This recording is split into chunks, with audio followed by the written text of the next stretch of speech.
In this week's drive, we watch as the China is smashed, measure up the second generation, catch a falling star, and leap into the winner's circle. All this and more in this week's Drive.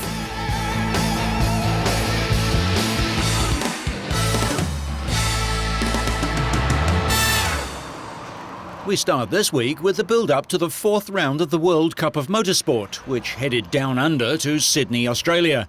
Overcast skies brought overnight rain, not the best of conditions for practice. Fans were treated to displays by a drag car powered by a jet fighter engine. Top speed over 400 kilometres an hour in a handful of seconds. But for some fans, the sporting events just couldn't lift their interest. Team Japan, who missed the third round in Estoril in Portugal, have Hayanari Shimoda in the driver's seat, but he didn't find the greasy track to his liking. He managed to keep the engine running, but almost took out Mexico's Salvador Duran in the process. Tengyi Jiang lost control of China's new car, hitting with an impact measured at precisely 100 miles an hour. The 20-year-old driver exerted a pressure of 1,000 pounds per square inch of brake pressure on impact.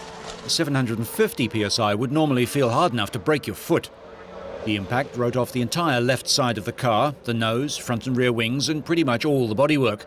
The gearbox was destroyed and the engine damaged.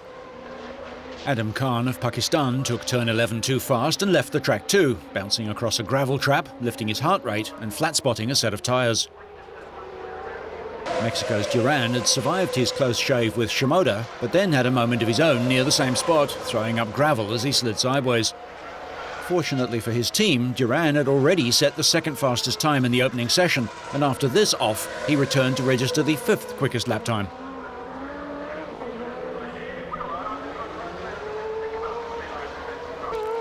The team to beat, however, is France. With 4 victories from 6 races, and that with 2 different drivers, the French are proving that good motorsport is a good team sport.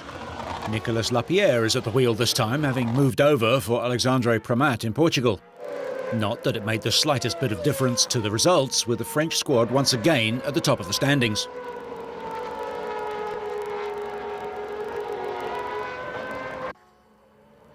Almost half a second in arrears was Portugal's Alvaro Parente, who qualified second. A1 Grand Prix qualifying is made up of 4 15-minute sessions split by 10-minute breaks, with teams allowed out at any point in each period. The aggregate of the best 2 flying laps set by each team determines grid positions for the first and shorter of the 2 championship races. Third fastest was Neil Yarni for Team Switzerland. Neil captured 2 second places at Estoril, but it was thought that he might be a little off the pace. He spent 2 days in bed suffering from the flu, but the young Swiss driver showed his determination, setting the 4th and 3rd quickest times in the morning and afternoon, a tenth of a second behind the Portuguese car.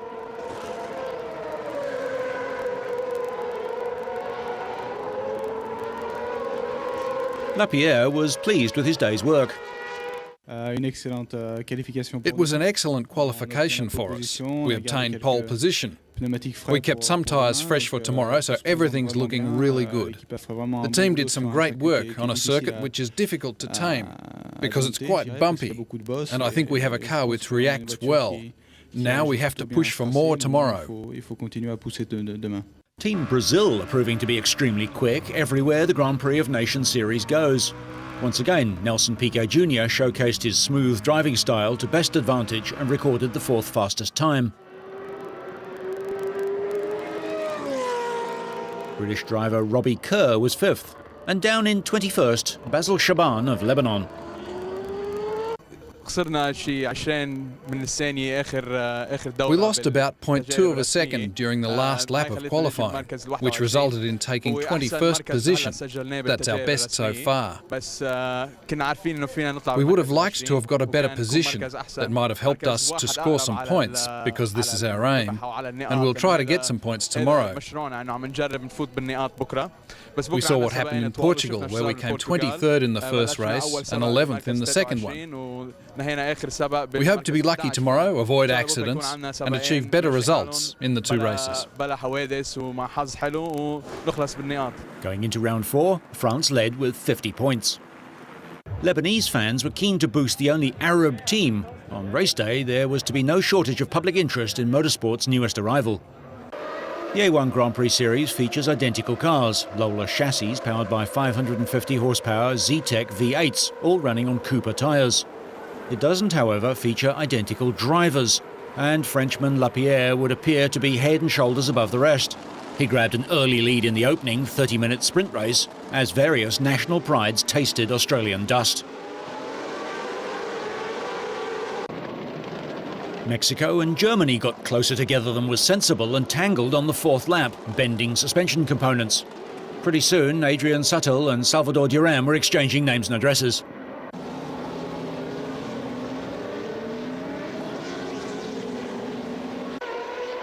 Lapierre went on to win the opening round in a time of 30 minutes, 32.5 seconds.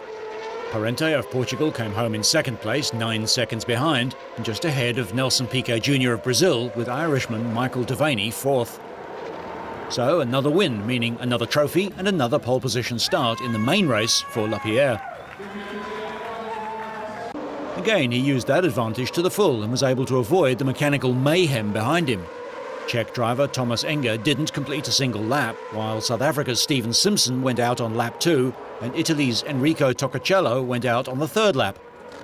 Mexico's Duran completed an unusual and unwanted double. Both his races ended on the same corner and both crashes involved German driver Adrian Sutil, this time with Russian Roman Razanov joining in.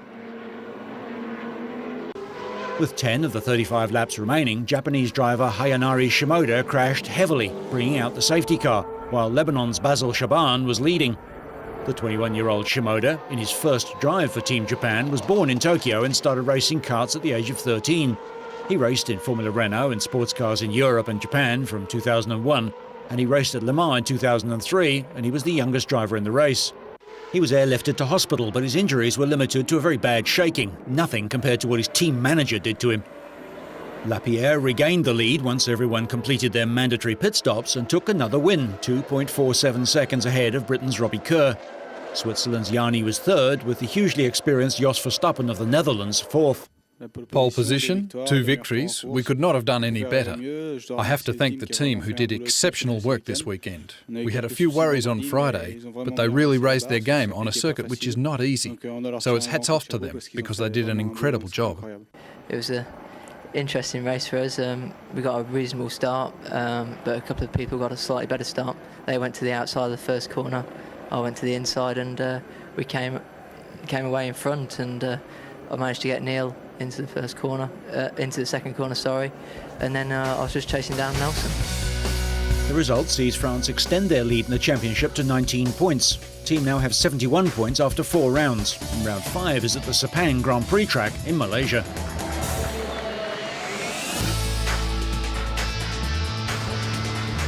The Williams Formula One team last won the Constructors' title in 1997, when Canadian Jacques Villeneuve also claimed the driver's crown.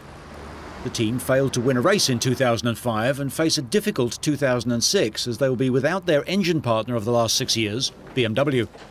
The German company has bought Sauber and will race under its own name next season. As well as switching to Cosworth engines, Williams are also moving to Bridgestone tyres. Following Jenson Button's decision to buy himself out of his contract and stay with BAR, Williams were looking for a driver to partner Australian Mark Webber.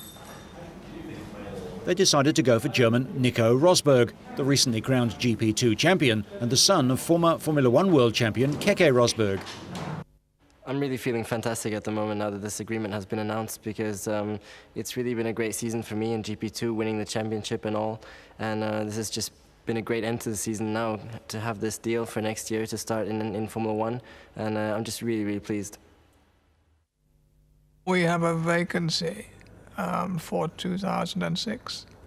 We looked around, paid particular attention to the GP2 series where there's some very strong racing going on. Like what we saw, thought Nico was the best of them all. His race results supported that thinking, and we offered him the drive. Williams is a natural place for Rosberg to make his Formula One debut. His father won the world title in a Cosworth-engined Williams in 1982. 20-year-old Nico is already a test driver for Williams. In fact, he first drove a Formula One Williams at the age of 17 in a one-off test in 2002, making him the youngest driver in history ever to pilot a Formula One car. How much is it now? You're shrinking, so it's 69. Long term, I definitely want to be Formula 1 world champion, but that's quite a way away, I think. So short term, I just want to have a great first season. I'm going to work very hard and just do the best everywhere I can. And I hope to have some really good results, and then we'll see what comes next. Nico's work starts at the end of November with test runs of the team's new V8 engine in Barcelona. Williams has twice before taken sons of Formula 1 greats to world titles. Damon Hill, champion in '96, is the son of Graham Hill, champion in '62 and '68, who died in a plane crash in 1975. Jacques Villeneuve, champion in 1997, is the son of Gilles Villeneuve, who was killed in 1982 in practice for the Belgian Grand Prix. Will Nico Rosberg be the third? The difference is that Rosberg Sr. is still very much alive. Okay, right.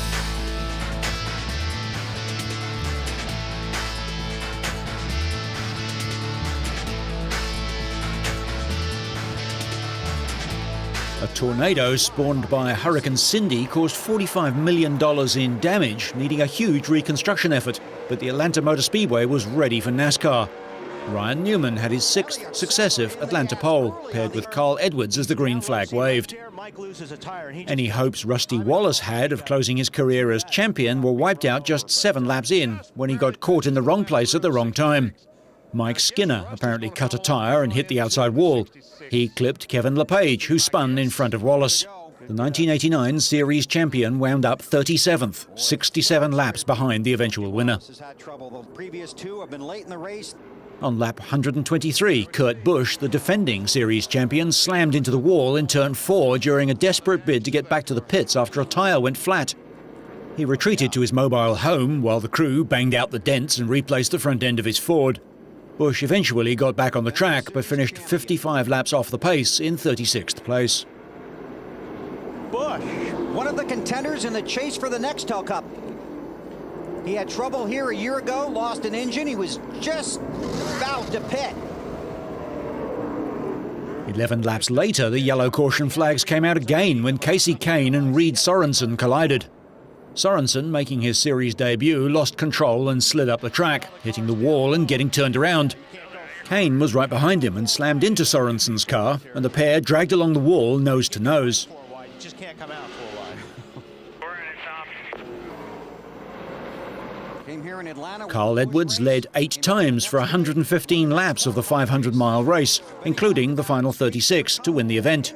Edwards, in his first full season, lost a lead of more than 6 seconds when the last of 9 caution flags waved for debris. But he was able to regain control and pulled away for his 3rd victory of the season, beating 4-time champion Jeff Gordon by 2.7 seconds.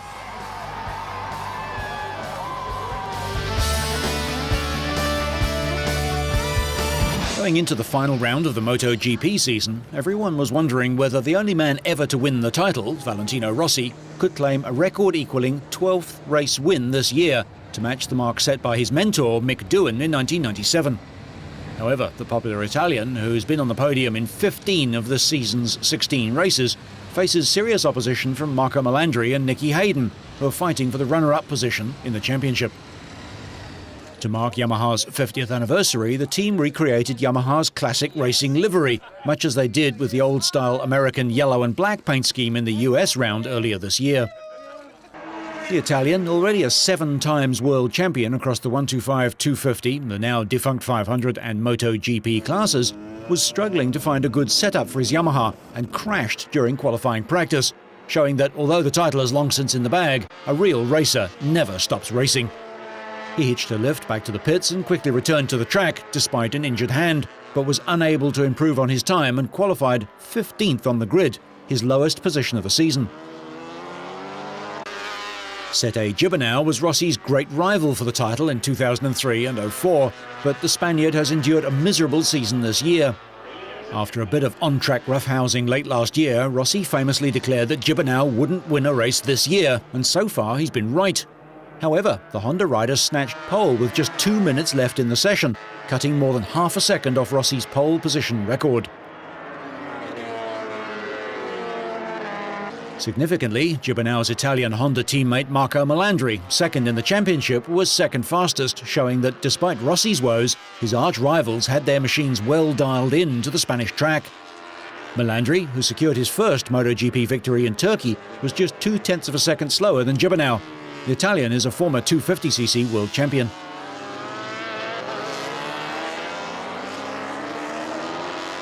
American Nicky Hayden, duelling with Melandri for the runners-up spot in the championship, completed the front row of the grid with a time just over 0.1 of a second slower than Melandri's.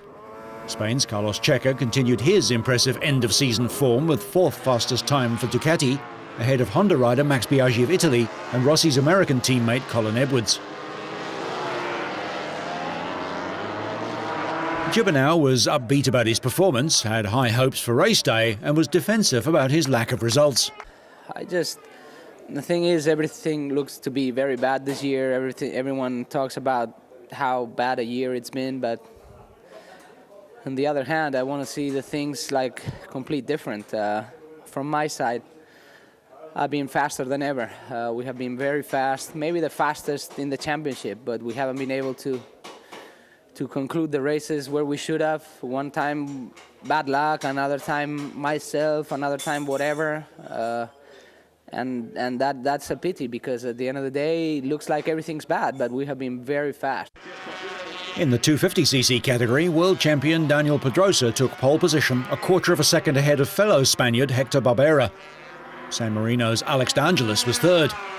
Next year, Pedrosa moves up to the MotoGP class with Honda. The 20-year-old has won 3 world titles in a row in the 125 and 250 categories. In the MotoGP race, Melandri got off to a flying start and beat fellow Honda rider Hayden into the first bend, while Gibernau dropped back to third. He stayed with the leading pair for 3 laps, but ended a frustrating season with another disappointment when his Honda's usually reliable V5 engine blew up and Sete's jinxed year ended in another retirement and no points. He ends the year 7th in the championship. Rossi, who had only started lower on the grid once in his previous 156 race starts, in his second 125cc race in the Indonesian Grand Prix in '96, charged into third place but struggled to catch the leading pair and finished 3 seconds adrift of Hayden. The American made a bid for victory on the final corner, but Melandri closed the door and held on to win his second race in a row. Melandri's victory meant that Rossi failed in his attempt to equal Mick Doohan's record of 12 race wins in a season.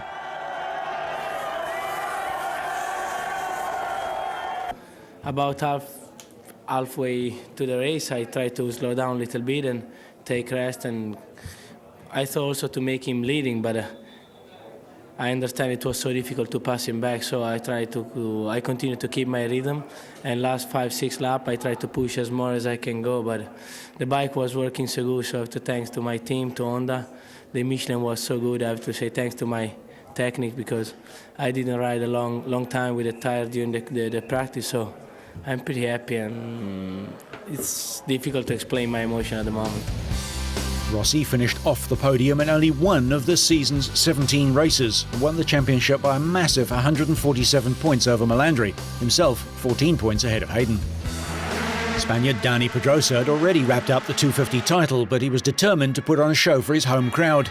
He started on pole for the first time since Donington in July and sped past fellow Spaniard Jorge Lorenzo at the halfway stage and then pulverised the lap record on 3 successive occasions to open up a 3-second lead at the front on his way to a comfortable victory. Lorenzo crossed the line in second and championship runner-up Australian Casey Stoner finished third. The 20-year-old Pedrosa, who has won 3 consecutive world titles in the 250 and 125 categories, will now move to MotoGP class with Honda to join Melandri and Hayden in challenging the Rossi steamroller next season.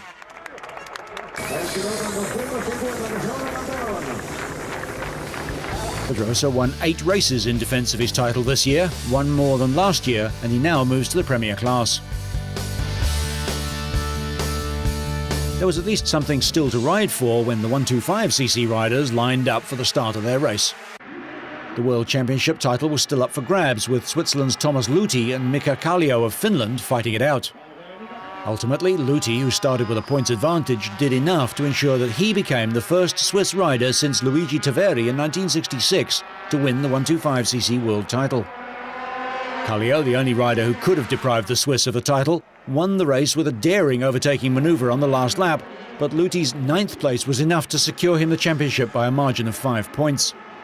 Hungarian Gabor Talmaxi finished the race second and came third in the championship. Italy's Mattia Passini crossed the line third and also ended the year third. There was some consolation for Kallio and Talmaxi as the KTM team took the Manufacturers' World Championship. Next year's season starts back in Spain at the end of March.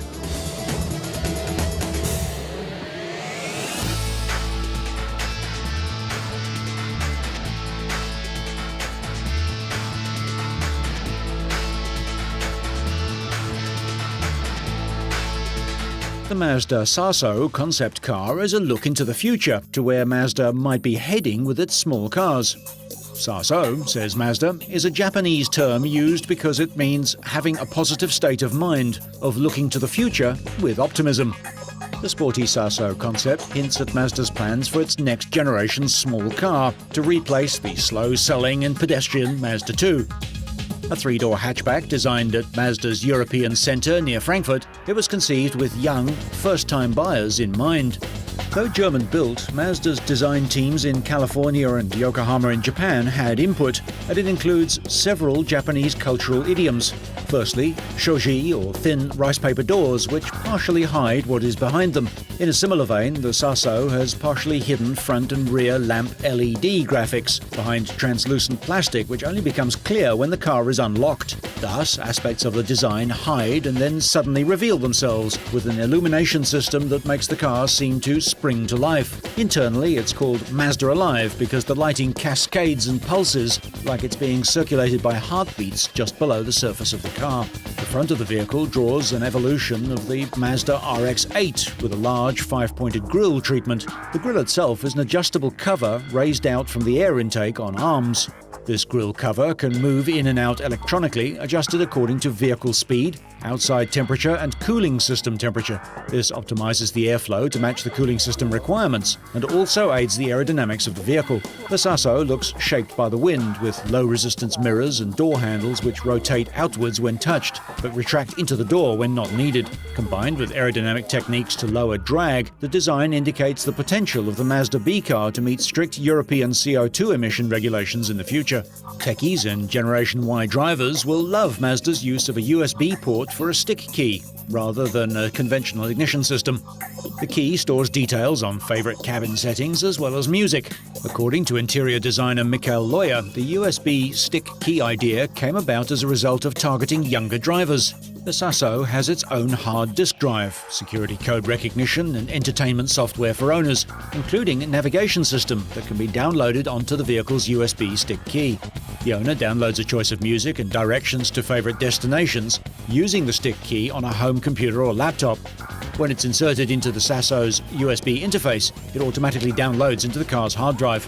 In addition, the rear area of the cabin is designed to accommodate just one person, but the seat can be expanded by a compressed air system to take another. The two front bucket seats, in a lighter coloured fabric than the floor to create a floating effect, fold electrically for easy rear access, and the rear seats can be folded flat in the floor to create a load space of over 1,300 litres. Though just a show car at the moment, the Sasso has been conceived around the idea of a small but powerful petrol or diesel engine. A new 3-cylinder direct injection turbocharged 1-litre petrol unit, currently on the drawing board, features an idling stop feature that automatically shuts the engine down to prevent wasting fuel when the car is stopped and the motor's idling. The engine could also be fitted with a 6-speed twin-clutch paddle-shift transmission, which is also under development for future Mazda production models. We can't wait to see how many of these features make it past the accountants. So whether you're keeping your racing clean and green, meeting people in unusual ways, or just bored by it all, so you stay on track and up to speed, make sure you catch next week's Drive.